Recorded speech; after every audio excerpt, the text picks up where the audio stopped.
आज तक हमें ब्रह्मांड में एलियंस या फिर परग्रही जीव या जीवन होने का एक भी संकेत नहीं मिला है।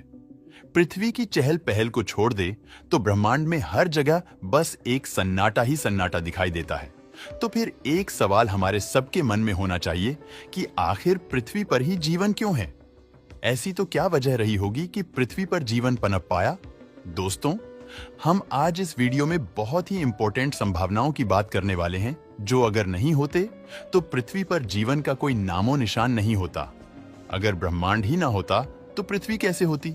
और इसलिए हम शुरुआत करते हैं। नंबर 1, जिससे हमारे इस ब्रह्मांड का जन्म हुआ, उसके बाद इस यूनिवर्स के 4 फंडामेंटल फोर्स अस्तित्व में आए, जो थे gravitational force, electromagnetic force the, strong force and the weak force, जो आज भी है। इन चारों में से ग्रेविटी पदार्थ को संगठित रखती है। इलेक्ट्रोमैग्नेटिक फोर्स के कारण इलेक्ट्रॉन पार्टिकल के केंद्र के आसपास परिक्रमा करते हैं। स्ट्रांग फोर्स आपस में आकर्षित होने वाले प्रोटॉन को अलग नहीं होने देता, जबकि वीक फोर्स के कारण कुछ किरणोत्सव को मुक्त करके धीरे धीरे खत्म होते हैं।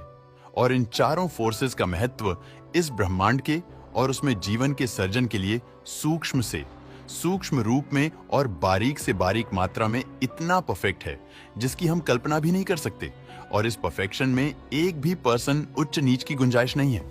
जी हाँ दोस्तों, और उदाहरण के लिए समझ लो कि अगर हमारे ग्रेविटेशनल फोर्स में एक नंबर की भी कमी होती तो वो एक नंबर का फासला लंबे आंकड़े में इतना परिवर्तन लाता है कि ये गुरुत्वाकर्षण, बल्कि इस कमी के कारण इस ब्रह्मांड में तारे और ग्रह बन ही नहीं पाते और इस दृश्य ब्रह्मांड का सर्जन ही नहीं होता।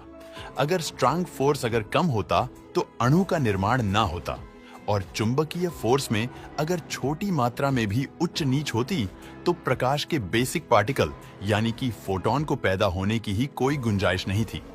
और इस हिसाब से तो ब्रह्मांड अंधकारमय होता और इन चारों फोर्सेस का परस्पर एक दूसरे के लिए जो बंधन है वह भी कोई अकस्मात तो नहीं लगता है। नंबर 2, इस ब्रह्मांड में कहीं पर जीवन की उपस्थिति के लिए, जीवन को खिलने के लिए गैलेक्सीज में ग्रहों और तारों का स्थान निश्चित जगह पर निश्चित समय में निश्चित मात्रा में होना चाहिए। और अगर ऐसा ना हो तो किसी ग्रह पर जीवन के ख्वाब तो छोड़ दो। उदाहरण के लिए हमारी गैलेक्सी एक डिस्क जैसी दिखाई देती है और हमारी गैलेक्सी का डायमीटर करीब 1 लाख प्रकाश वर्ष है।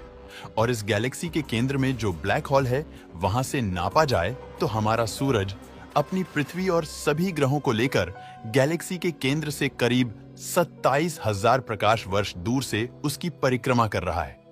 और हमारे सौर मंडल का हमारी गैलेक्सी में जो एग्जैक्ट लोकेशन है, इस वजह से सृष्टि को पनपने के लिए सबसे आदर्श है। और मान लो कि हमारा सौर मंडल हमारी गैलेक्सी के केंद्र से थोड़ा सा ज्यादा करीब या फिर थोड़ा सा ज्यादा दूर होता तो क्या होता? मानो कि हमारा सौर मंडल करीब होता तो वहां पर तारों की संख्या ज्यादा है, ब्लैक होल की ग्रेविटी का प्रभाव भी थोड़ा ज्यादा है, और इस जगह पर दूर के भूतकाल में कई सारे तारे सुपरनोवा बनकर फूट चुके हैं। वहां पर रेडिएशन भी ज्यादा है और इसलिए इस जगह पर कभी भी जीवन पनप नहीं पाता।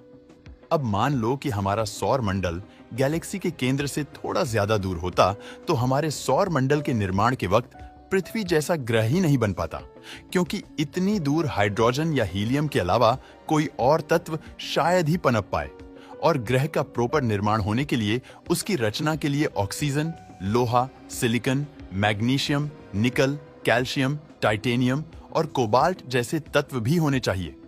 और आकाश गंगा के केंद्र से बहुत दूर ऐसे तत्व ही नहीं है। हमारे सूरज में करीब 72 टाइप के तत्व हैं और इन कणों के माध्यम से ही पृथ्वी सहित अन्य ग्रहों का निर्माण हुआ है। और हमारा इंसानी शरीर भी इन्हीं तत्वों से बना है। शॉर्ट में कहूं तो हम स्टार डस्ट हैं और इसलिए पृथ्वी जैसे अन्य ग्रहों को हमारी गैलेक्सी में ढूंढ रहे हैं। उसमें ऐसे लोकेशन बहुत कम हैं जहां पर किसी सौर मंडल जैसे तारे और ग्रहों की उपस्थिति हो, और वहां पर भी ऐसी सभी संभावनाओं तो नहीं ही बन पाती जहां पर जीवन का निर्माण हो।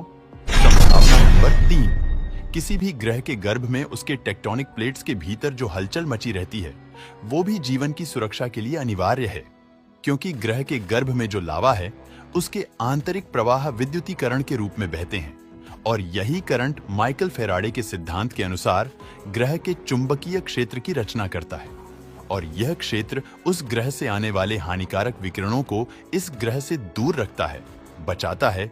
ये विद्युतीकरण एक क्षेत्र ही है जो सूरज के हानिकारक किरणों को ग्रह के सतह पर नहीं पहुंचने देता।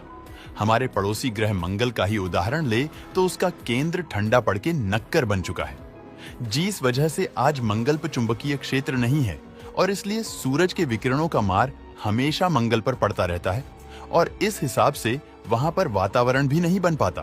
नंबर 4, हमारे सूर्य के आसपास जो पृथ्वी का ऑर्बिट है वो गोलाकार है और सूर्य से हमारी पृथ्वी के मैक्सिमम और मिनिमम अंतर के बीच सिर्फ 3% से ज्यादा फर्क नहीं है, जिस वजह से सूर्य से हमें मिलने वाली ऊर्जा हमें पर्याप्त मात्रा में पूरे साल मिलती रहती है। इस कारण पृथ्वी के एवरेज टेम्परेचर में कोई बहुत बड़ा फर्क नहीं पड़ता है। इसीलिए पृथ्वी पर जल, वायु और जमीन सहित करीब करीब हर जगह में, हर प्रदेश में जीवन धड़कता रहता है और यह संभावना ब्रह्मांड में ज्यादातर ग्रहों के लिए डिस्क्वालिफाइड हो जाती है। संभावना नंबर 5, किसी ग्रह पर जीवन के निर्माण के लिए और एक इंपॉर्टेंट ये है कि उस ग्रह की दूरी और अपने अक्ष पर थोड़ी झुकी हुई होनी चाहिए, क्योंकि मौसम परिवर्तन के लिए ये झुकाव बहुत जरूरी है। हमारी पृथ्वी ईशान की ओर करीब 23 डिग्री झुकी हुई है, जिस वजह से पृथ्वी पर मौसम क्रिएट होते हैं और यहां पर जीवन पनप सका है। मानो कि अगर किसी ग्रह पर यह झुकाव ना हो तो उस ग्रह के तारे की ओर जो उसका एरिया ट्रिगर्ड होगा वहां पर पानी बाष्पीभवन बनकर उड़ जाएगा और दूसरी ओर हमेशा बर्फ ही रहेंगी। इसलिए अगर ये झुकाव नहीं होता है तो किसी ग्रह पर जीवन होना संभव नहीं है। नंबर 6, चंद्रमा। हमारा चंद्र जो पृथ्वी का झुकाव है उसे बरकरार रखता है और हमारा चंद्र पृथ्वी से जिस अंतर पर स्थित है वो अंतर भी बहुत जरूरी है, क्योंकि अगर हमारा चांद न होता तो पृथ्वी का ये झुकाव न होता और पृथ्वी पर जीवन न होता। इसलिए किसी ग्रह पर जीवन को पनपने के लिए उस ग्रह के झुकाव के साथ उस झुकाव को बरकरार रखने वाला उस ग्रह का एक चांद भी होना चाहिए जो उस ग्रह से एक निश्चित दूरी पर ही स्थित होना चाहिए। नंबर 7, दी हैबिटेबल जोन पृथ्वी पर जीवन पनप पाया। उसकी एक और शर्त यह भी है कि पृथ्वी हमारे सूर्य से इतनी दूर है कि वह हैबिटेबल जोन में आ जाती है। अगर कोई ग्रह अपने तारे से बहुत नजदीक या बहुत दूर है तो भी वहां पर जीवन पनप नहीं सकता है। उस ग्रह का अपने तारे से एक निश्चित सीमा में, एक निश्चित जोन में होना जरूरी है, जिसे हैबिटेबल जोन कहा जाता है। अगर कोई ग्रह बहुत दूर है तो वो अतिशय ठंडी के कारण आइस बन जाएगा, जैसे कि हमारे सैटर्न, यूरेनस या नेपच्यून है, और बहुत नजदीक है तो वो हमारे शुक्र या बुध की तरह एक अंगारा बन जाएगा, जिसके कारण उस ग्रह पर निश्चित मात्रा में प्रवाहित रहेगा ही नहीं। सूरज से पृथ्वी की दूरी एक निश्चित हैबिटेबल जोन में होना भी पृथ्वी पर जीवन के पनपने के लिए एक बहुत ही महत्वपूर्ण पूर्व शर्त है और इन सभी कैलकुलेशन को देखते हुए वैज्ञानिक असमंजस में है कि आखिर कैसे ये सब संभव है। दोस्तों, आज के लिए इतना ही। ये वीडियो आपको कैसा लगा हमें कमेंट में जरूर बताएं